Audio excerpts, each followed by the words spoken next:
So just on Friday night, actually, 2 days ago, I went to go see The Amazing Spider-Man, the movie I kind of have been waiting for just almost as much as The Avengers, since it has been about 2 years since they introduced the making of the reboots of the Spider-Man series. So, time to review it. Here we go, guys. The Amazing Spider-Man, starring Andrew Garfield.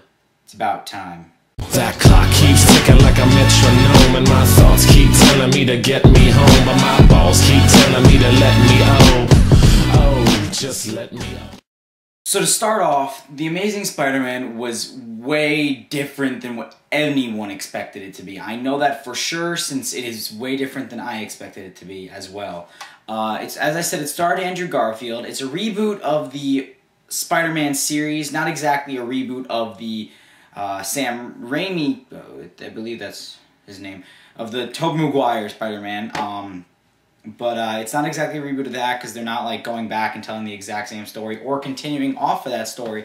But this is a completely new story, completely new villain, completely new character even, because as in the Tobey Maguire Spider-Man, it starts off really as he's graduating high school. In this one, it seems like he's like a senior in high school, not even like the beginning of senior year basically, or even the end of junior year, I don't know, something like that. But he does not seem very old. Now obviously Andrew Garfield is a 28-year-old, but he's playing, I don't know, a 17, 18-year-old, and he actually looks the part, unlike Tobey Maguire, but Tobey Maguire was also playing an older role.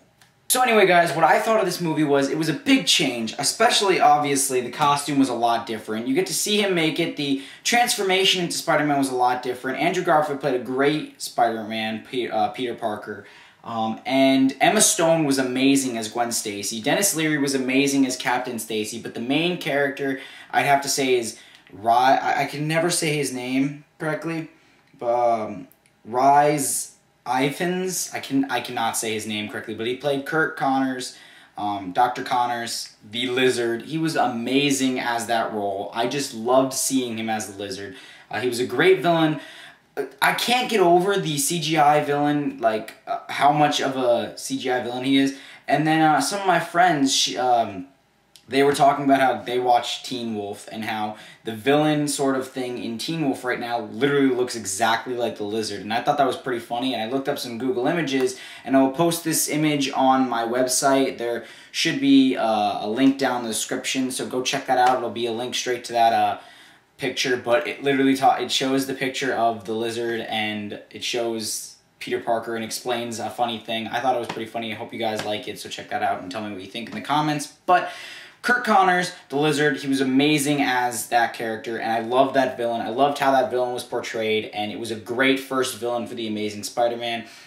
But again, it was taking off another story with Spider-Man 2, the Tobey Maguire Spider-Man, Spider-Man 2, how Doc Ock wasn't really an evil guy. He was just thinking he was helping people. Curt Connors isn't really an evil guy. He really just wants to help people, since he was hired by Norman Osborn to help cure, I think it was like Alzheimer's or something.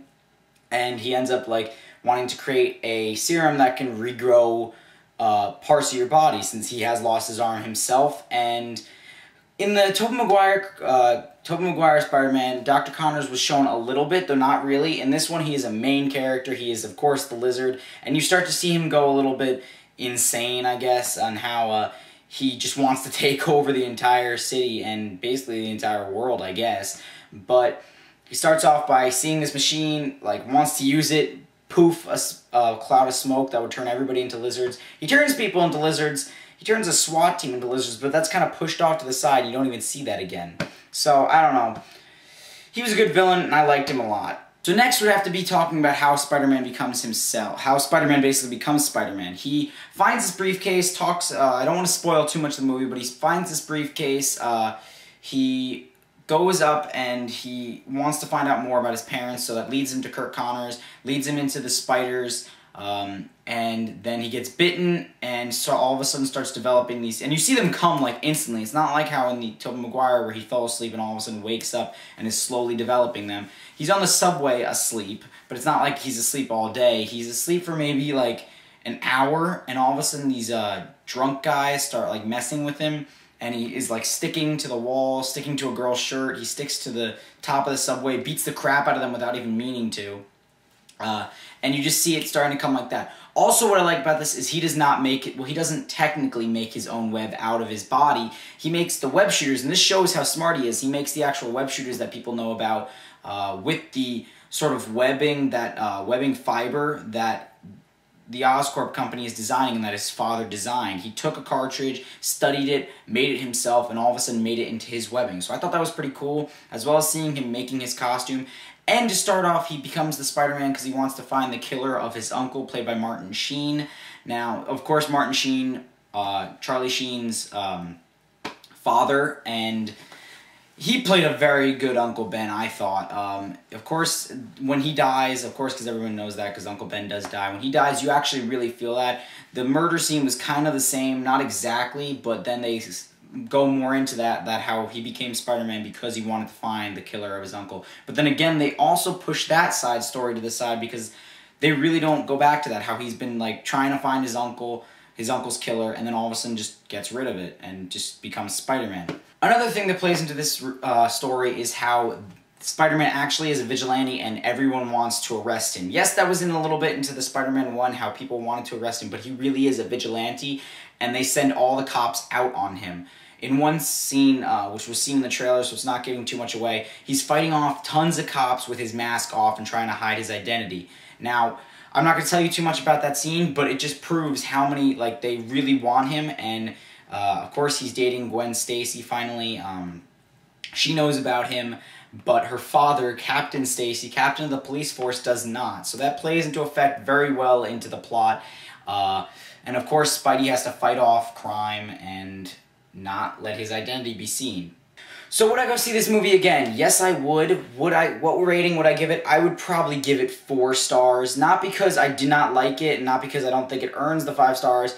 I guess it would have earned the 5 stars if not Sony had ruined it for everyone. They released way too much information about it in the trailers. They released way too much information on TV. Way too much in everything. Like, basically, a guy put together a 30-minute movie from just the trailers and all the TV spots and all that stuff. He put together that movie. It got taken down, but basically, it showed what the plot of the story was. Not completely, and there really wasn't any surprising stuff in the actual movie. I like that sort of thing where you don't know what's going to happen next, but of course, I do want to know a little bit about what the movie's going to be like before I go see it, to see if it's actually worth the money. Was this worth the, I don't know, $11 I think I paid for it? Yes. Would this be a movie that I would buy on DVD? Again, yes. Is it better than the old Spider-Man? Spider-Man 2? Probably not. Spider-Man 1? It's pretty close tie. Spider-Man 3? Yeah. It's definitely better than Spider-Man 3. Way better than Spider-Man 3. Would you want to go see this as a Spider-Man, The Amazing Spider-Man 2? It's already being written. I cannot wait for it. It's got a big opening, and now hopefully it's going to grow a lot of people. I do not have a number for you guys on how much it earned this week. I will hopefully get back to you on that because I do want to give you that number because in comparison to the Avengers, it's going to be a big difference, but still, comparing how it's a reboot to the Spider-Man, it is going to be a pretty good movie. It's another Marvel movie technically, but it's owned by Sony. You can go check out my video on whether you think Sony should actually still own the Spider-Man, because really this movie was only made so Sony could keep the rights to Spider-Man, is what I believe. But thank you guys so much for watching this review. I hope you guys like The Amazing Spider-Man. Please tell me what you guys think of The Amazing Spider-Man in the comments below. Make sure to like, favorite this video, and make sure to subscribe. It's somewhere up there. Click it because you like me, and I hope you actually like me, I should say, and I hope you like this video. And if you want to see more, make sure to subscribe because it will get to see me more, because I mean, me. Next movie we have coming up will be probably, I missed it, The Dark Knight Rises. I cannot wait for this movie. Christopher Nolan is a genius in these movies. Can't wait for that, you guys. Thank you guys so much for watching, and I will see you guys in the next video. Peace out.